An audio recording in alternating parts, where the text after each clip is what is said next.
गौओं के महात्म्य वर्णन के प्रसंग में महर्षि च्यवन और नहुष के संवाद की कथा। युधिष्ठिर ने पूछा, पितामह, किसी को देखने और उसके साथ रहने पर किस प्रकार का स्नेह होता है तथा गौओं का महात्म्य क्या है? भीष्म जी ने कहा, राजन, इस विषय में मैं तुमसे महर्षि च्यवन और नहुष के संवाद रूप प्राचीन इतिहास का वर्णन करूंगा। पूर्व काल की बात है, भृगु वंश में उत्पन्न हुए महर्षि च्यवन ने महान व्रत का आश्रय ले जल के भीतर रहना आरंभ किया। वे अभिमान, क्रोध, हर्ष और शोक का परित्याग करके दृढ़ता पूर्वक व्रत का पालन करते हुए 12 वर्षों तक जल के भीतर रहे।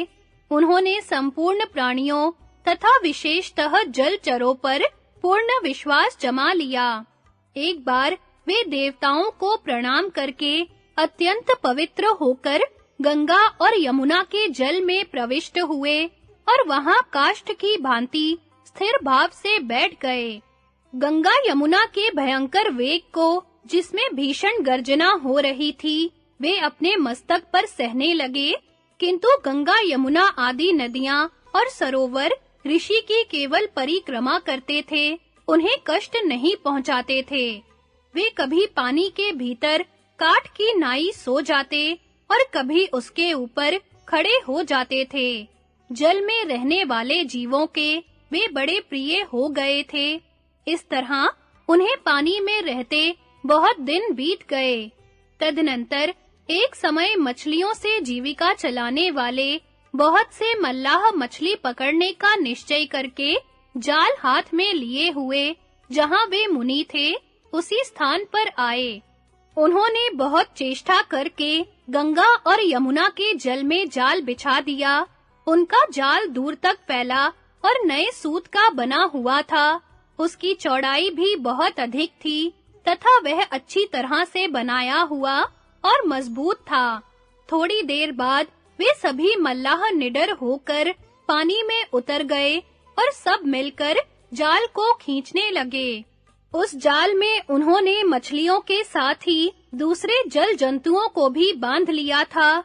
जब जाल खींचा गया तो उसमें मत्स्यों से घिरे हुए भृगुनंदन च्यवन मुनि भी खिंच आए। उनका सारा शरीर नदी के सेवार से भरा हुआ था। उनकी मूछ, दाढ़ी और जटाएं हरे रंग की हो गई थी तथा उनके अंगों में शंख आदि जलचरों के नख लगने से चित्र सा बन गया था। उन वेदों के पारगामी महर्षि को जाल के साथ खिंच आए देख सभी मल्लाह हाथ जोड़े पृथ्वी पर पड़ गए और चरणों में सिर रखकर प्रणाम करने लगे। उधर जाल के आकर्षण से अत्यंत खेद, त्रास और स्थल का स्पर्श होने के कारण बहुत से मत्स्य मर गए। मुनि ने जब मत्स्यों का यह संहार देखा तो उन्हें बड़ी दया आई और वे बारंबार लंबी सांस खींचने लगे।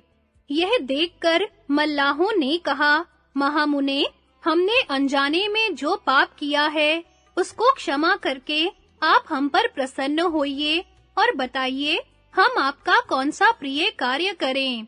उनके इस प्रकार पूछने पर मछलियों के बीच में बैठे हुए च्यवन मुनि ने कहा, मल्लाहो, इस समय जो मेरा सबसे बड़ा काम है उसे ध्यान देकर सुनो। यदि ये मत्स्य जीवित रहेंगे तभी मैं जीवन धारण करूंगा, अन्यथा इनके साथ ही मैं भी प्राण त्याग दूंगा। ये मेरे सहवासी रहे हैं, मैं बहुत दिनों तक इनके साथ जल में रह चुका हूँ, अतः अब इन्हें त्याग नहीं सकता। मुनि की यह बात सुनकर निषादों को बड़ा भय हुआ।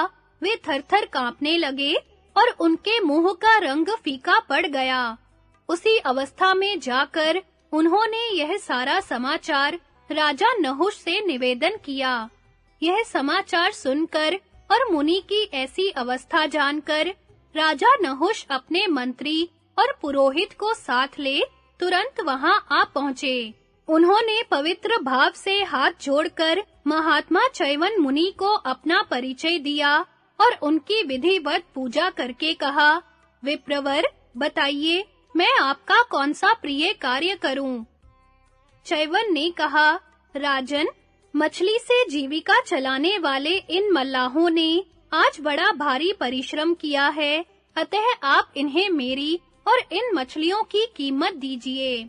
नहुष ने कहा, पुरोहित जी, भृगुनंदन चैवन जी जैसी आज्ञा दे रहे हैं, उसके अनुसार इनके बदले मल्लाहों को 1000 स्वर्ण मुद्रा दे दीजिए। चैवन ने कहा, राजन, 1000 स्वर्ण मुद्रा मेरा उचित मूल्य नहीं है, आप इन्हें उचित मूल्य दीजिए। नहुष ने कहा, पुरोहित जी, आप निषादों को 1,00,000 स्वर्ण मुद्रा दे डालिए। भगवन, यह आपके योग्य मूल्य होगा या आप कुछ और चाहते हैं? चैवन ने कहा, राजन, मेरा मूल्य 1,00,000 मुद्रा न लगाइए, मंत्रियों के साथ विचार करके मेरे योग्य कीमत दीजिए। नहुष ने कहा, पुरोहित जी, तो फिर इन मल्लाहों को 1 करोड़ मुद्रा दीजिए, और यदि यह भी योग्य मूल्य ना हो तो और अधिक देना चाहिए। चैवन ने कहा, राजन, 1 करोड़ या इससे अधिक मुद्रा भी मेरे योग्य नहीं है, आप ब्राह्मणों के साथ विचार करके उचित मूल्य दीजिए। नहुष ने कहा, विप्रवर, यदि ऐसी बात है तो मेरा आधा या समूचा राज्य ही निषादों को दे डालिए। मेरी समझ में यह आपके योग्य मूल्य होगा, अथवा आपका क्या विचार है? चैवन ने कहा, आपका आधा या समूचा राज्य भी मैं अपने लिए उचित मूल्य नहीं समझता। आप ऋषियों के साथ विचार कीजिए और फिर जो मेरे योग्य प्रतीत हो वही कीमत दीजिए। भीष्म जी कहते हैं, युधिष्ठिर, महर्षि का वचन सुनकर राजा नहुष को बड़ा खेद हुआ। वे मंत्री और पुरोहित के साथ इस विषय पर विचार करने लगे।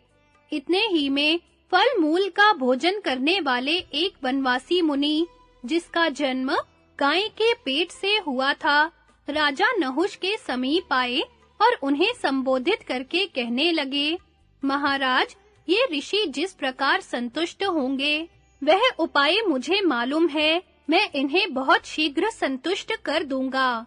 नहुष ने कहा, महर्षि, भृगुनंदन चैवन मुनि का जो इनके योग्य मूल्य हो वह बतलाइए और हमारे राज्य तथा कुल का उद्धार कीजिए।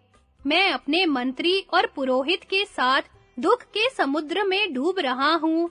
आप नौका बनकर हमें पार लगाइए, इनके योग्य मूल्य का निर्णय कर दीजिए। भीष्म जी कहते हैं, युधिष्ठिर, राजा नहुष की बात सुनकर वे महाप्रतापी मुनि राजा और उनके मंत्रियों को आनंदित करते हुए बोले, महाराज, ब्राह्मण सब वर्णों में उत्तम है, उनका और गौओं का कोई मूल्य नहीं लगाया जा सकता, इसलिए आप इनकी कीमत में 1 गौ दीजिए। महर्षि की बात सुनकर मंत्री और पुरोहित सहित राजा को बड़ी प्रसन्नता हुई। वे उत्तम व्रत का पालन करने वाले भृगुनंदन चैवन मुनि के पास जाकर उन्हें अपनी वाणी द्वारा तृप्त करते हुए बोले, ब्रह्मर्षि, मैंने 1 गौ देकर आपको खरीद लिया, अतः आप उठने की कृपा करें, मैं यही आपका उचित मूल्य समझता हूँ। चैवन ने कहा, महाराज, अब मैं उठता हूँ, अब आपने मुझे उचित मूल्य देकर खरीदा है, मैं इस संसार में गौओं के समान दूसरा कोई धन नहीं समझता। वीरवर, गौओं के नाम और गुणों का कीर्तन करना, सुनना, गौओं का दान देना और उनका दर्शन करना, इनकी शास्त्रों में बड़ी प्रशंसा की गई है। ये सब कार्य संपूर्ण पापों को दूर करके परम कल्याण देने वाले हैं। गौएं लक्ष्मी की जड़ हैं, उनमें पाप का लेश भी नहीं है। गौएं ही मनुष्यों को अन्न और देवताओं को उत्तम हविष्य देने वाली हैं। स्वाहा और वषटकार सदा गौओं में ही प्रतिष्ठित होते हैं। गौएं ही यज्ञ का संचालन करने वाली और उसका मुख्य हैं। वे विकार रहित दिव्य अमृत धारण करती और दोहने पर अमृत ही देती हैं। वे अमृत का आधार होती हैं और सारा संसार उनके सामने मस्तक झुकाता है। इस पृथ्वी पर गौएं अपने तेज और शरीर में अग्नि के समान हैं। वे महान तेज की राशि और समस्त प्राणियों को सुख देने वाली हैं। गौओं का समुदाय जहां बैठकर निर्भयता पूर्वक सांस लेता है, उस स्थान की शोभा बढ़ जाती है और वहां का सारा पाप नष्ट हो जाता है। गौएं स्वर्ग की सीढ़ी हैं, वे स्वर्ग में भी पूजी जाती हैं। गौएं समस्त कामनाओं को पूर्ण करने वाली देवियां हैं, उनसे बढ़कर दूसरा कोई नहीं है। राजा नहुष, ये मैंने गौओं का महात्म्य बतलाया है। इसमें उनके गुणों के एक अंश का दिग्दर्शन कराया गया है। गौओं के संपूर्ण गुणों का वर्णन तो कोई कर ही नहीं सकता। निषादों ने कहा, मुने, सज्जनों के साथ तो 7 पग चलने मात्र से मित्रता हो जाती है। हमने तो आपका दर्शन किया और हमारे साथ आपकी इतनी देर तक बातचीत भी हुई। अतः अब आप हम लोगों पर कृपा कीजिए। विद्वन, हम आपको प्रसन्न करना चाहते हैं और आपके चरणों में पड़े हुए हैं। हम पर कृपा करने के लिए हमारी दी हुई यह गौ आप स्वीकार कीजिए। चैवन ने कहा, मल्लाहो, मैं तुम्हारी दी हुई गौ स्वीकार करता हूँ। इस गोदान के प्रभाव से तुम्हारे सब पाप दूर हो गए। अब तुम लोग जल में पैदा हुई इन मछलियों के साथ ही स्वर्ग को जाओ। भीष्म जी कहते हैं, तदनंतर शुद्ध अंतःकरण वाले उन महर्षि चैवन के प्रभाव से वे मल्लाह मछलियों के साथ ही स्वर्ग को चले गए। उन मल्लाहों और मछलियों को स्वर्ग की ओर जाते देख राजा नहुष को बड़ा आश्चर्य हुआ। तत्पश्चात गौ से उत्पन्न महर्षि और भृगुनंदन चैवन ने राजा नहुष से इच्छा अनुसार वर मांगने को कहा। तब राजा ने प्रसन्न होकर कहा, बस आपकी कृपा ही बहुत है। फिर दोनों के आग्रह से उन इंद्र के समान तेजस्वी नरेश ने धर्म में स्थित रहने का वरदान मांगा और उनके तथास्तु कहने पर उन दोनों ऋषियों का विधिवत पूजन किया। उसी दिन चैवन ऋषि के व्रत की दीक्षा समाप्त हुई और वे अपने आश्रम को चले गए। इसके बाद महातेजस्वी महर्षि गोजात भी अपने आश्रम को पधारे। सबके अंत में राजा नहुष भी वर पाकर अपनी राजधानी को चले गए। युधिष्ठिर, तुम्हारे प्रश्न के अनुसार मैंने यह प्रसंग सुनाया है। दर्शन और सहवास से कैसा स्नेह होता है, गौओं का क्या महात्म्य है तथा धर्मानुकूल निश्चय कैसे किया जाता है, ये सारी बातें इस प्रसंग से स्पष्ट हो जाती हैं। अब मैं तुम्हें कौन सी बात बताऊं? तुम्हारे मन में क्या सुनने की इच्छा है? और चैवन मुनि का उपाख्यान, मुनि द्वारा राजा के धैर्य की परीक्षा। युधिष्ठिर ने पूछा, पितामह, राजा कुशिक का वंश तो क्षत्रिय था, उससे ब्राह्मण जाति की उत्पत्ति कैसे हुई? महात्मा परशुराम और विश्वामित्र का महान प्रभाव अद्भुत था। राजा कुशिक और महर्षि ऋचिक ये ही अपने-अपने वंश के प्रवर्तक थे। उनके पुत्र जमदग्नि और गाधी को लांघकर उनके पौत्र परशुराम और विश्वामित्र में ही यह विजातीयता का दोष क्यों आया? इसका रहस्य बतलाइए। भीष्म जी ने कहा, भारत, इस विषय में राजा कुशिक और महर्षि चैवन के संवाद रूप प्राचीन इतिहास का उदाहरण दिया जाता है। पूर्व काल में भृगुवंशी महर्षि चैवन को यह बात मालूम हुई कि हमारे वंश में कुशिक वंश की कन्या के संबंध से क्षत्रियत्व का महान दोष आने वाला है। यह जानकर उन्होंने कुशिक के समस्त कुल को भस्म कर डालने का विचार किया और राजा कुशिक के पास जाकर कहा, राजन, मैं यहाँ तुम्हारे साथ कुछ काल तक रहना चाहता हूँ। यह सुनकर राजा ने महर्षि को बैठने के लिए आसन दिया और स्वयं गेडुआ लेकर उन्हें पैर धोने के लिए जल निवेदन किया। इसके बाद अर्घ्य आदि देने की संपूर्ण क्रियाएं पूर्ण की। तदनंतर उन्होंने शांत भाव से महर्षि को विधिवत मधुपर्क भोजन कराया और हाथ जोड़कर कहा, भगवन, हम दोनों पति पत्नी आपके अधीन हैं, बताइए हम आपकी क्या सेवा करें।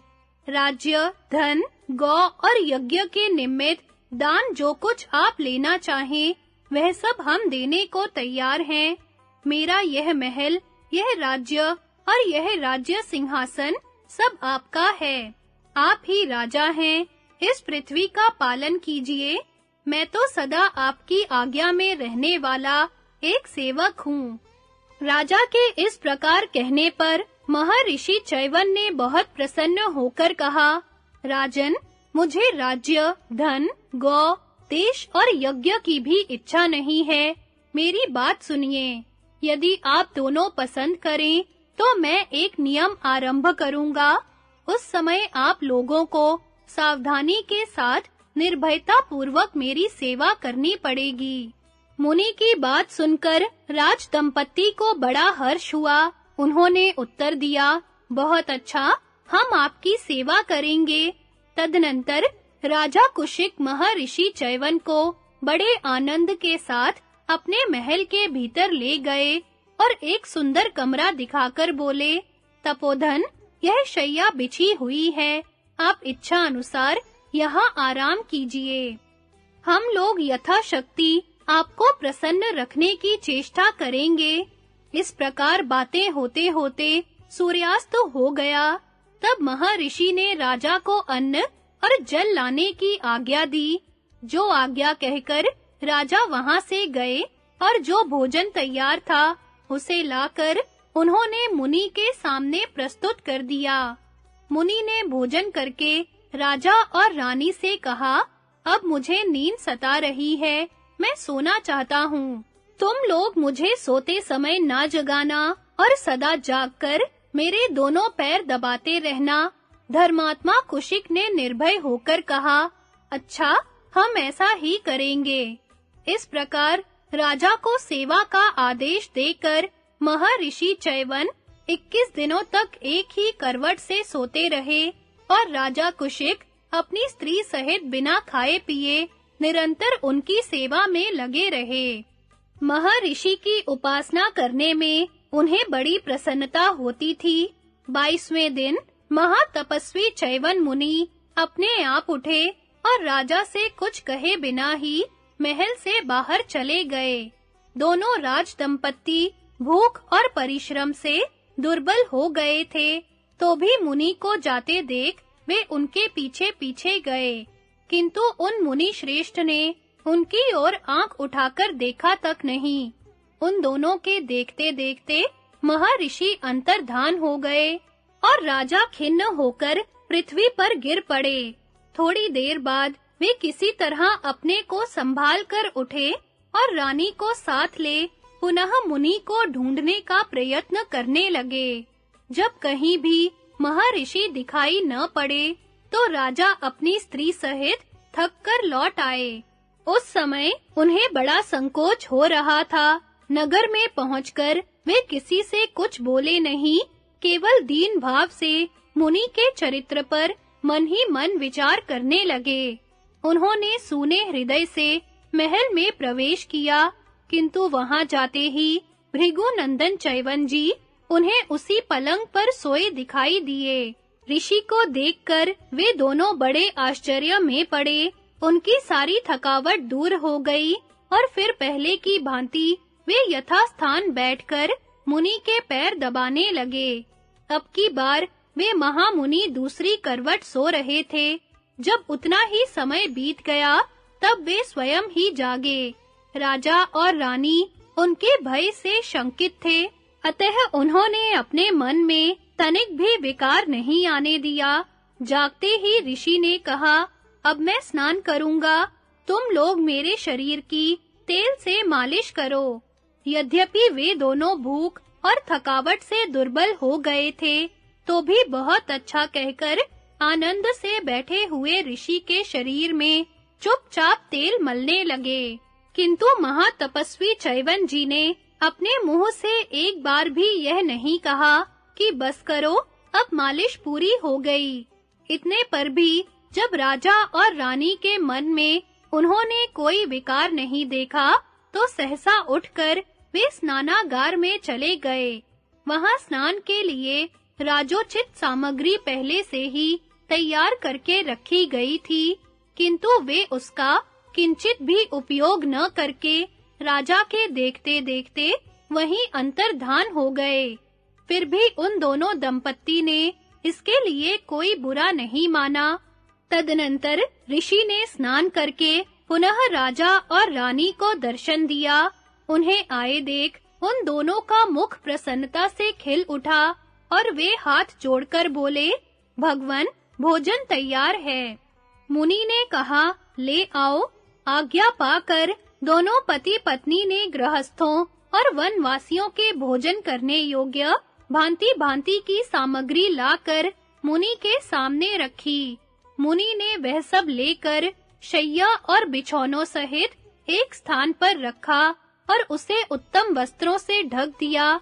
तत्पश्चात उन सब वस्त्रों में उन्होंने आग लगा दी और राजा रानी के देखते-देखते वे फिर अंतर्धान हो गए।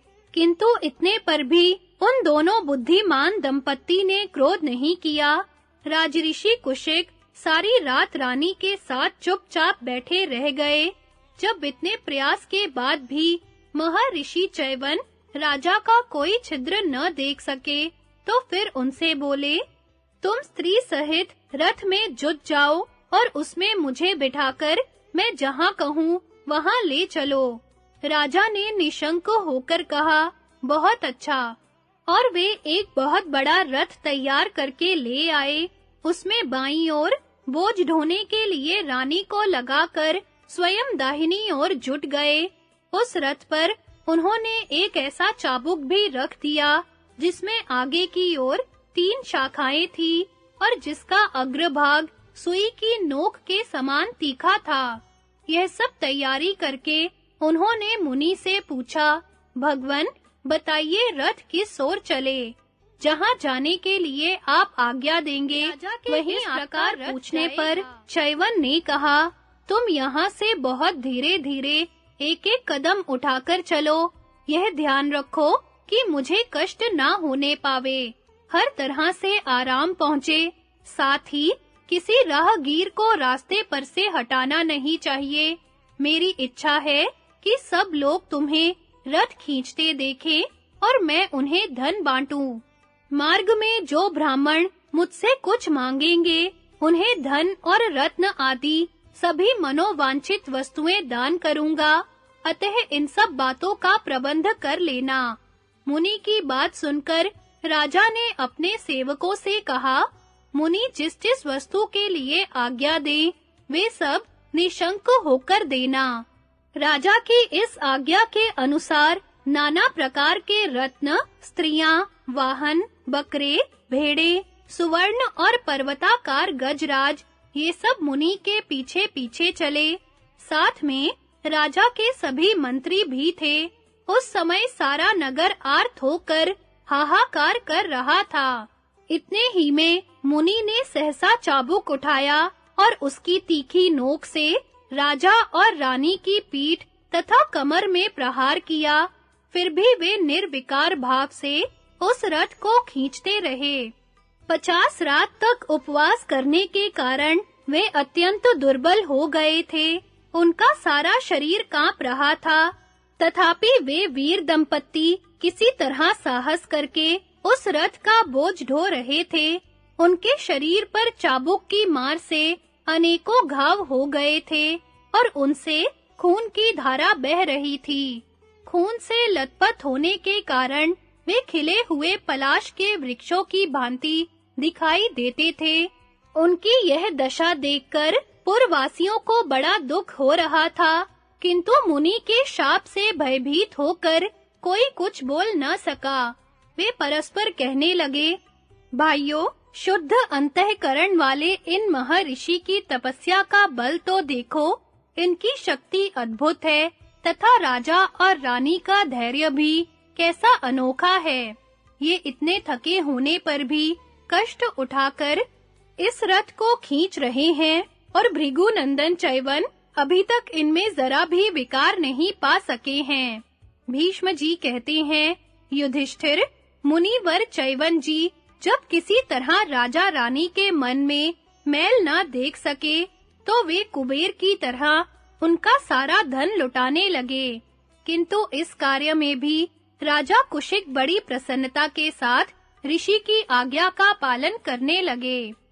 यह सब देखकर मुनिवर चैवन बहुत संतुष्ट हुए और उस उत्तम रथ से उतरकर उन दोनों दंपत्ति को उन्होंने भार ढोने के कार्य से मुक्त कर दिया। तदनंतर वे स्नेह भरी गंभीर वाणी में बोले, मैं तुम दोनों को उत्तम वर देना चाहता हूँ, बतलाओ क्या दूं? यह कहते हुए उन दोनों के घायल सुकुमार शरीरों पर स्नेहवश अमृत के समान कोमल हाथ फेरने लगे। फिर उन्होंने प्रसन्नता पूर्वक राजा से कहा, बेटा, गंगा का यह सुंदर तट बड़ा ही रमणीय स्थान है। मैं कुछ देर तक यहाँ व्रत धारण करके रहूंगा।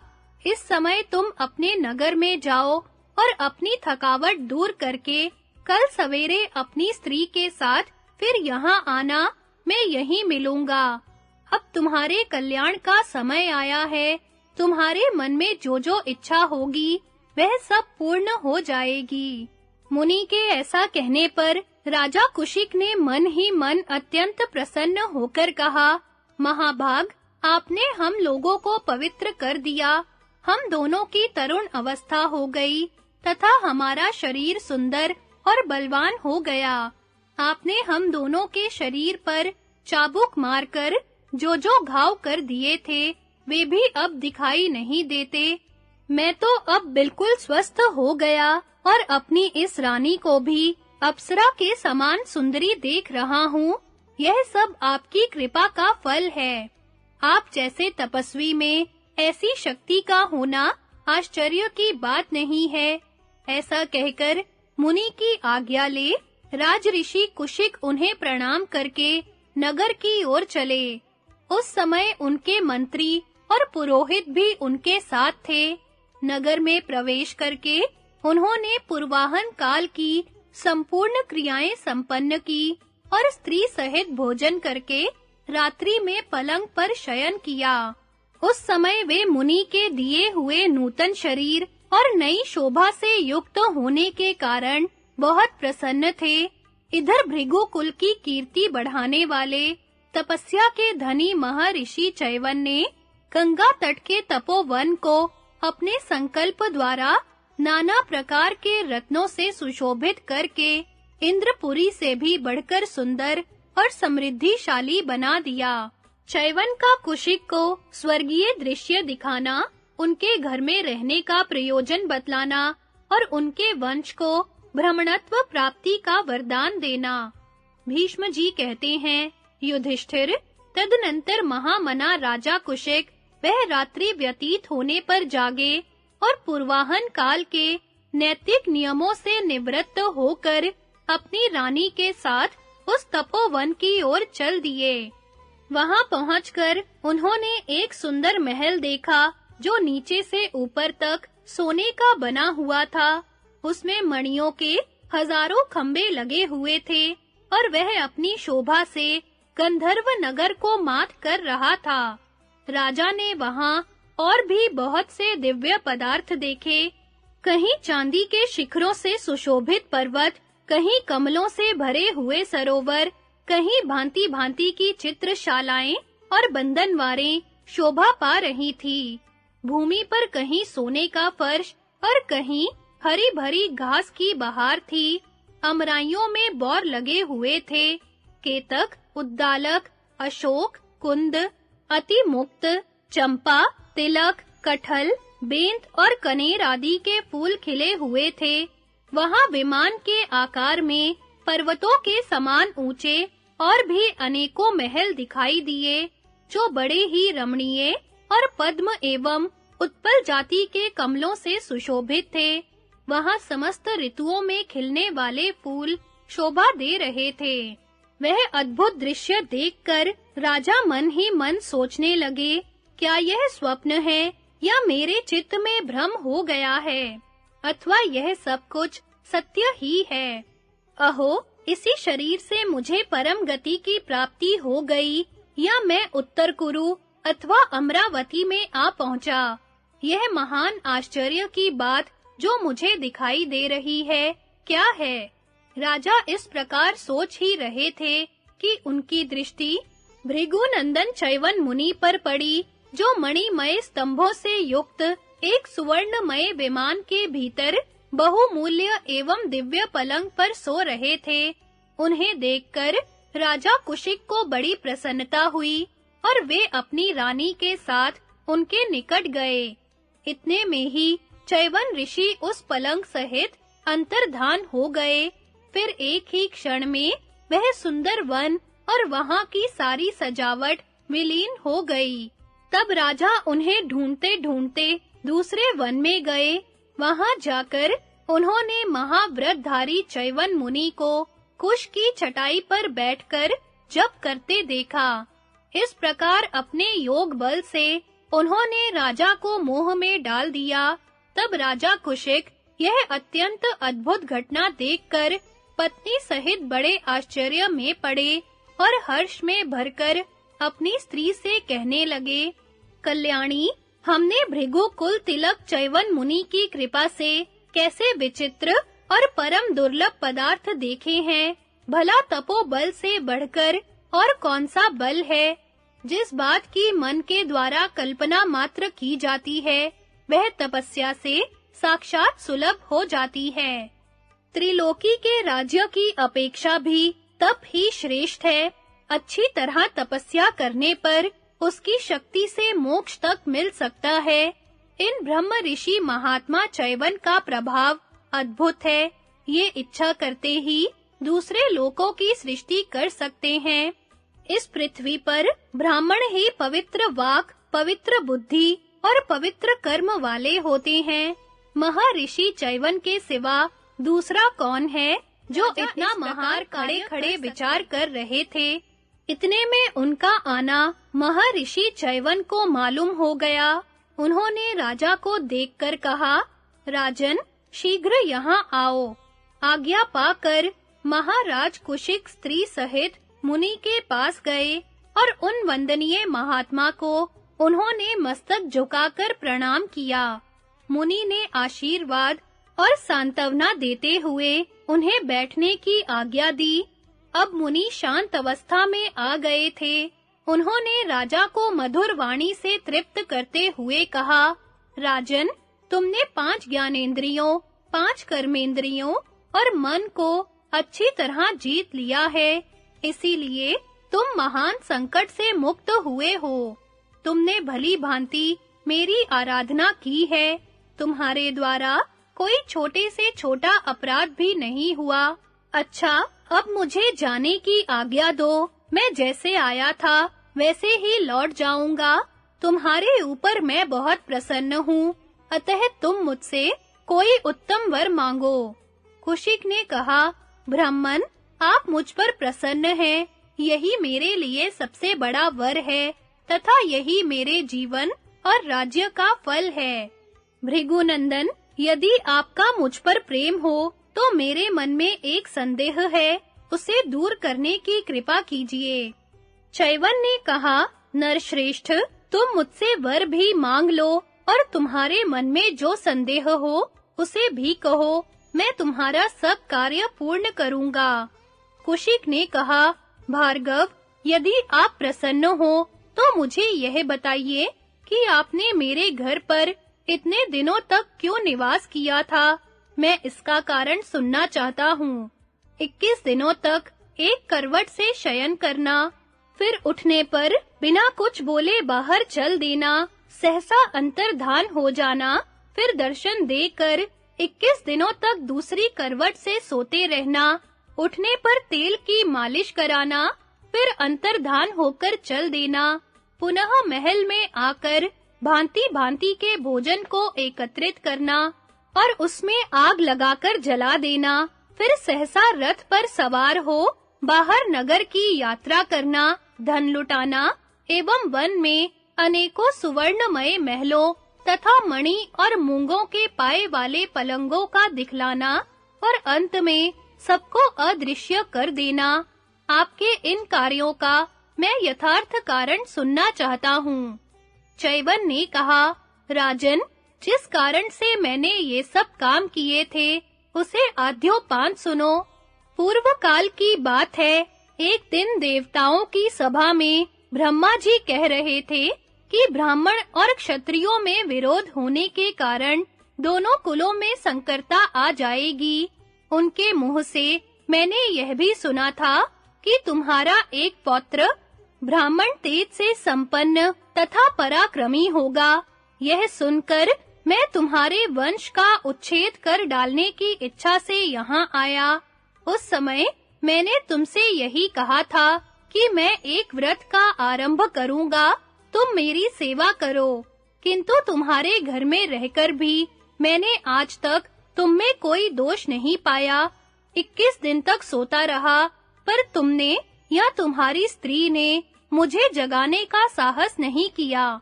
फिर मैं अंतर्धान हुआ और पुनः तुम्हारे घर में आकर योग का आश्रय ले 21 दिनों तक सोया। मैंने सोचा था तुम लोग भूख और थकावट से घबराकर मेरी निंदा करोगे। इसी उद्देश्य से मैंने तुम लोगों को भूखे रखकर कलेश पहुंचाया। इतने पर भी तुम्हारे और तुम्हारी स्त्री के मन में तनिक भी क्रोध नहीं हुआ। इससे मैं तुम लोगों के ऊपर बहुत संतुष्ट हुआ। इसके बाद जो मैंने भोजन मंगाकर जलाया, उसके भीतर भी यही उद्देश्य छिपा था कि तुम डाह के कारण मुझ पर क्रोध करोगे, किंतु मेरे उस बर्ताव को भी तुमने सह लिया। तदनंतर मैंने रथ पर बैठकर कहा, तुम स्त्री सहित आकर मेरा रथ खींचो। इस कार्य को भी तुमने निर्भय होकर पूर्ण किया। फिर जब मैं तुम्हारा धन लुटाने लगा, तो भी तुम क्रोध के वशीभूत नहीं हुए। इन सब बातों से मुझे तुम्हारे ऊपर बड़ी प्रसन्नता हुई, अतः मैंने तुम्हें संतुष्ट करने के लिए ही इस वन में स्वर्ग का दर्शन कराया है। राजन, इस वन में तुमने जो दिव्य दृश्य देखा है, वह स्वर्ग की एक झांकी थी। तुमने अपनी रानी के साथ इसी शरीर से कुछ देर तक स्वर्गीय सुख का अनुभव किया है। यह सब मैंने तुम्हें तप और धर्म का प्रभाव दिखलाने के लिए ही किया है। ये बातें देखने पर तुम्हारे मन में जो इच्छा हुई है, वह भी मुझे मालूम हो गई। तुम सम्राट और इंद्र के पद को भी तृणवत मानकर ब्राह्मणत्व पाना चाहते हो और तप की अभिलाषा करते हो। तप और ब्राह्मणत्व के संबंध में अभी तुम जो विचार प्रकट कर रहे थे, वह बिल्कुल ठीक है। वास्तव में ब्राह्मण होना दुर्लभ है। ब्राह्मण होने पर भी ऋषि होना और ऋषि होने पर भी तपस्वी होना तो और भी दुर्लभ है। तुम्हारी यह इच्छा पूर्ण होगी। भृगु वंशियों के तेज से तुम्हारा वंश ब्राह्मणत्व को प्राप्त होगा। तुम्हारा पौत्र अग्नि के समान तेजस्वी और तपस्वी ब्राह्मण होगा। वह तीनों लोकों को अपने प्रभाव से आतंकित करेगा। यह मैं तुमसे सच्ची बात बता रहा हूँ। राजऋषि, अब तुम मुझसे अपना मनोवांछित वर मांग लो। मैं तीर्थ यात्रा को जाऊंगा, देर हो रही है। कुशिक ने कहा, महामुने, आप मुझ पर प्रसन्न हैं। यही मेरे लिए बहुत बड़ा वर है। आप जैसा कह रहे हैं, वह सत्य हो। मेरा पौत्र ब्राह्मण हो जाए। अब मैं विस्तार के साथ यह बात सुनना चाहता हूँ कि मेरा वंश किस प्रकार ब्राह्मण होगा। मेरा वह पौत्र कौन होगा? चैवन ने कहा, नरश्रेष्ठ, यह बात तुम्हें अवश्य बताने के योग्य है। सुनो, क्षत्रिय लोग सदा से ही भृगुवंशी ब्राह्मणों के यजमान हैं, किंतु प्रारब्धवश आगे चलकर उनमें फूट हो जाएगी। इसलिए वे देव की प्रेरणा से समस्त भृगुवंशियों का संहार कर डालेंगे। गर्भ के बच्चे तक को जीवित नहीं छोड़ेंगे। तदनंतर मेरे वंश में उत्पन्न महर्षि उर्व के एक ऋचिक नामक पुत्र होगा।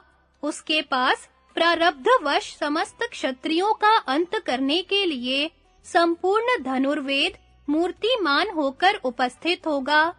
उस धनुर्वेद को ग्रहण करके ऋचीक मुनि अपने पुत्र जमदग्नि को उसकी शिक्षा देंगे। जमदग्नि अपनी तपस्या से शुद्ध अंतःकरण वाले होंगे और उस धनुर्वेद को धारण करेंगे। वे तुम्हारे कुल का कल्याण करने के लिए तुम्हारे वंश की कन्या का पाणी ग्रहण करेंगे।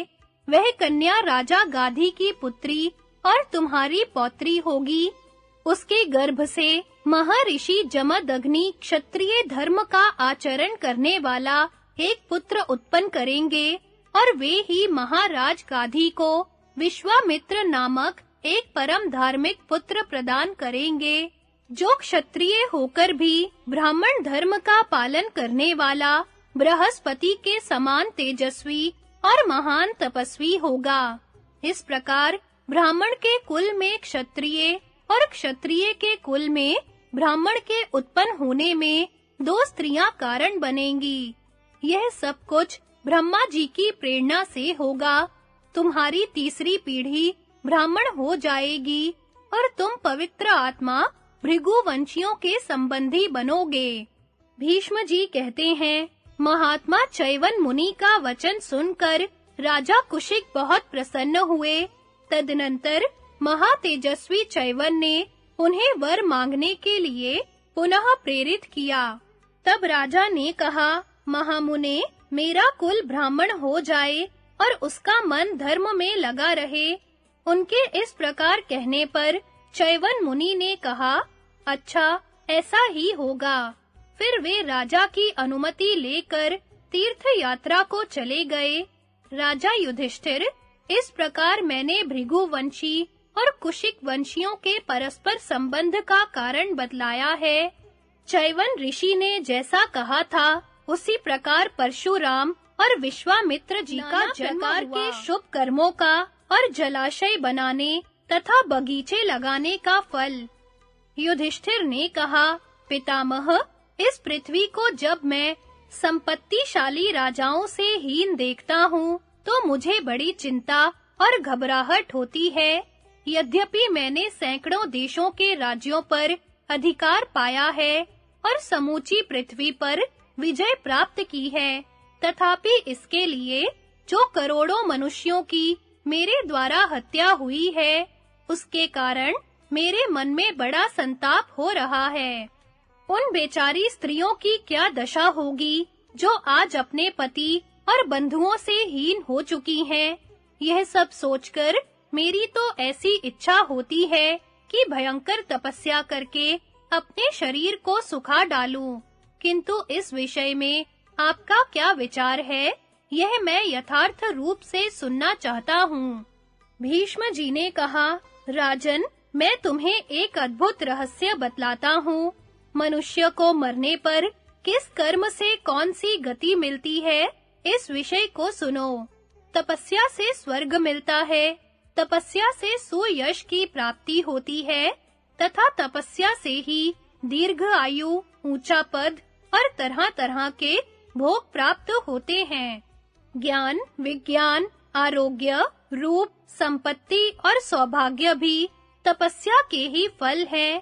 तप करने से मनुष्य धन पाता है, मौन व्रत के आचरण से सब पर हुक्म चलाता है, दान से उपभोग और ब्रह्मचर्य के पालन से दीर्घ आयु प्राप्त करता है। व्रत की दीक्षा लेने से उत्तम कुल में जन्म होता है। फल मूल भोजन करने वालों को राज्य और पत्ता चबाकर रहने वालों को स्वर्ग की प्राप्ति होती है। दूध पीकर रहने वाला मनुष्य स्वर्ग को जाता है और दान देने से अधिक धन मिलता है। गुरु की सेवा से विद्या और नित्य श्राद्ध करने से संतान की वृद्धि होती है। जो केवल शाकाहार करके रहता है, उसे गोधन की प्राप्ति होती है। तिनके खाने वाले स्वर्ग में जाते हैं और हवा पीकर रहने वाले यज्ञ का फल पाते हैं। जो द्विज नित्य स्नान करके दोनों समय संध्योपासन करते हैं, वे दक्ष प्रजापति के समान होते हैं। अन्न और जल का त्याग करने वाले स्वर्ग में जाते हैं तथा खुले मैदान पर वेदी पर शयन करने वालों को गृह और शैया की प्राप्ति होती है। चीथड़े और वल्कल पहनने वालों को उत्तम-उत्तम वस्त्र और आभूषण मिलते हैं। जल में बैठकर तप करने वाला राजा होता है तथा सत्यवादी पुरुष स्वर्ग में देवताओं के साथ आनंद भोगता है। दान से यश, अहिंसा से आरोग्य तथा ब्राह्मणों की सेवा से राज्य और ब्राह्मणत्व की प्राप्ति होती है। लोगों को पानी पिलाने से सदा रहने वाली कीर्ति मिलती है तथा आनंद से समस्त कामनाओं और उपभोगों की प्राप्ति होती है। जो समस्त प्राणियों को सांत्वना देता है, वह सब प्रकार के शोकों से छूट जाता है। देवताओं की सेवा से राज्य और दिव्य रूप मिलते हैं। मंदिर में दीप दान करने से मनुष्य का नेत्र निरोग रहता है। दर्शनीय वस्तुओं के दान से बुद्धि और स्मरण शक्ति प्राप्त होती है। 12 वर्षों तक उपवास, दीक्षा और त्रिकाल स्नान का नियम पालन करने से वीरों से भी श्रेष्ठ गति प्राप्त होती है। यज्ञ और उपवास से स्वर्ग मिलता है। फल और फूल दान करने वाला मनुष्य मोक्षदायक ज्ञान प्राप्त करता है। जो सोने से मढ़ी हुई सींगों वाली कपिला गाय का कांच के बने हुए दुग्ध पात्र और बछड़े समेत दान करता है, उस पुरुष के पास वह गौ उन्हीं गुणों से युक्त कामधेनु होकर आती है। उस गौ के शरीर में जितने रोए होते हैं, उतने वर्ष तक मनुष्य स्वर्ग में सुख भोगता है। इतना ही नहीं, वह गौ उसके पुत्र पौत्र आदि 7 पीढ़ियों तक का उद्धार कर देती है। जैसे महासागर के बीच में पड़ी हुई नाव वायु का सहारा पाकर पार पहुंचा देती है, उसी प्रकार अपने कर्मों से बंधकर घोर अंधकारमय नरक में पड़ते हुए मनुष्य को गोदान ही पार करता है। जो मनुष्य अपनी कन्या का ब्रह्म विधि से विवाह करता, ब्राह्मण को भूमि दान देता और विधिवत अन्न दान करता है, उसे इंद्रलोक की प्राप्ति होती है। जो स्वाध्यायशील और सदाचारी ब्राह्मण को सर्वगुण संपन्न गृह दान करता है, उसका उत्तर कुरु देश में जन्म होता है। भार ढोने में समर्थ बैल और गाय का दान करने से वसुलोक की प्राप्ति होती है। सुवर्ण का दान स्वर्ग देने वाला है तथा पक्के सोने का दान उससे भी उत्तम फल देता है। छाता देने से उत्तम घर, उपानह दान करने से सवारी, वस्त्र देने से सुंदर रूप और गंध दान करने से सुगंधित शरीर की प्राप्ति होती है। जो ब्राह्मण को फल और फूलों से भरे हुए वृक्ष का दान करता है, वह अनायास ही नाना प्रकार के रत्नों से पूर्ण समृद्धिशाली घर प्राप्त करता है। अन्न, जल और रस दान करने वाला पुरुष इच्छा अनुसार रसों को प्राप्त करता है तथा जो रहने के लिए घर और ओढ़ने के लिए वस्त्र देता है, वह इन्हीं वस्तुओं को उपलब्ध करता है। इसमें तनिक भी संदेह नहीं है। जो मनुष्य ब्राह्मणों को फूलों की माला, धूप, चंदन, उबटन, नहाने के लिए जल और पुष्प दान करता है, वह निरोग और सुंदर रूप वाला होता है। जो पुरुष अन्न से भरे हुए घर को शैया सहित दान करता है, उसे अत्यंत पवित्र, मनोहर और नाना प्रकार के रत्नों से भरा हुआ उत्तम स्थान प्राप्त होता है। संग्राम भूमि में वीर शैया पर शयन करने वाला मनुष्य ब्रह्मा के समान हो जाता है। युधिष्ठिर ने कहा, पितामह, बगीचे लगाने और जलाशय बनवाने का जो फल होता है, उसको मैं आपके मुंह से सुनना चाहता हूँ। भीष्म जी ने कहा, युधिष्ठिर, जहाँ का दृश्य सुंदर हो, जहाँ अन्न की उपज अधिक होती हो, जो नाना प्रकार के धातुओं से विभूषित एवं विचित्र दिखलाई देती हो तथा जहाँ सब प्रकार के प्राणी निवास करते हो, वही भूमि उत्तम मानी गई है। उसमें तालाब एवं सब प्रकार के जलाशय बनवाना उत्तम क्षेत्र के समान है। अब मैं तालाब या पोखरे खुदवाने के पुण्य का वर्णन करता हूँ। तालाब बनवाने वाला मनुष्य तीनों लोकों में सर्वत्र पूज्य माना जाता है। तालाब मित्र के घर की भांति उपकारी, सूर्य देवता को प्रसन्न करने वाला तथा देवताओं की पुष्टि करने वाला है। पोखरा खुदवाना अपनी कीर्ति फैलाने का सर्वोत्तम उपाय है। इससे धर्म, अर्थ और काम रूप फल की प्राप्ति होती है। देश में तालाब बनवाने का पुण्य एक महान क्षेत्र के समान है। वह चारों प्रकार के प्राणियों के लिए बहुत बड़ा आधार हो जाता है। देवता, मनुष्य, गंधर्व, पितृ, नाग, राक्षस तथा समस्त स्थावर प्राणी जलाशय का आश्रय लेते हैं। अतः ऋषियों ने तालाब बनवाने से जिस फल की प्राप्ति बतलाई है, वह मैं तुम्हें बता रहा हूँ, सुनो। जिसके खुदवाए हुए पोखरे में बरसात भर पानी रहता है, उसको अग्निहोत्र का फल प्राप्त होता है। जिसके तालाब में शरत काल तक पानी ठहरता है, वह मरने के पश्चात 1000 गोदान का फल प्राप्त करता है। जिसके जलाशय में हेमंत तक पानी रुकता है, वह ऐसे यज्ञ का फल प्राप्त करता है जिसमें सुवर्ण की बहुत सी दक्षिणा दी जाती है। जिसके पोखरे में माघ फाल्गुन तक जल रहता है, उसे अग्निष्टोम यज्ञ का फल प्राप्त होता है। जिसके बनवाए हुए तालाब का पानी चैत्र वैशाख तक समाप्त नहीं होता, वह अतिरात्र यज्ञ का फल प्राप्त करता है। तथा जिसके तालाब का जल ज्येष्ठ आषाढ़ में भी मौजूद रहता है, उसे अश्वमेध यज्ञ का फल मिलता है। जिसके खुदवाए हुए जलाशय में गौएं तथा साधु पुरुष पानी पीते हैं, वह अपने समस्त कुल को तार देता है। जिसके पोखरे में प्यासी हुई गौएं तथा मृग, पक्षी और मनुष्य जल पीते हैं, वह अश्वमेध यज्ञ का फल पाता है। यदि किसी के पोखरे में लोग स्नान करते, पानी पीते और विश्राम करते हैं, तो इन सब का पुण्य उस पुरुष को मरने के बाद अक्षय सुख प्रदान करता है। पानी दुर्लभ पदार्थ है, परलोक में तो उसका मिलना और भी कठिन है। जो जल का दान करते हैं, वे ही वहाँ सदा तृप्त रहते हैं। पानी का दान सब दानों से भारी और सब दानों से श्रेष्ठ है, अतः उसका दान अवश्य करना चाहिए। इस प्रकार यह मैंने तालाब बनवाने के उत्तम फल का वर्णन किया। अब वृक्ष लगाने के संबंध में कुछ बातें बताता हूँ। स्थावर भूतों की 6 जातियां बताई गई हैं: वृक्ष, गुल्म, लता, बल्ली, त्वक्सार और तृण। अब इनको लगाने में जो गुण है, उनको सुनो। वृक्ष लगाने वाले मनुष्य की इस लोक में कीर्ति बनी रहती है और मरने के बाद उसे उत्तम फल की प्राप्ति होती है। संसार में उसका नाम होता है, परलोक में पितृ उसका सम्मान करते हैं तथा देवलोक में चले जाने पर भी यहाँ उसका नाम नष्ट नहीं होता।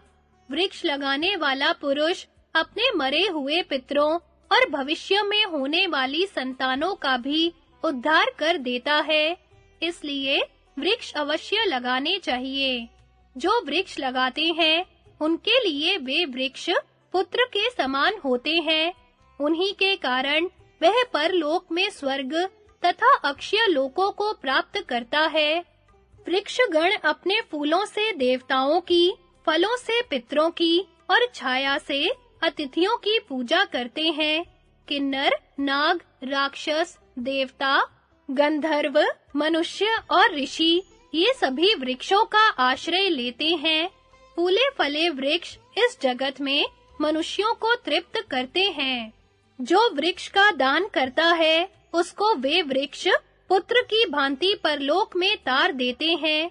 इसलिए अपना कल्याण चाहने वाले मनुष्य को उचित है कि वह पोखरा खुदवाकर उसके किनारे अच्छे-अच्छे वृक्ष भी लगावे और उन वृक्षों की पुत्र के समान रक्षा करे, क्योंकि वे वृक्ष धर्म की दृष्टि से पुत्र ही माने जाते हैं। जो तालाब बनवाता, वृक्ष लगवाता यज्ञों का अनुष्ठान करता तथा सत्य बोलता है, वह स्वर्ग में सम्मानित होता है। इसलिए मनुष्य को चाहिए कि वह तालाब बनवाए, बगीचे लगावे, भांति-भांति के यज्ञों का अनुष्ठान करे और सदा सत्य बोले।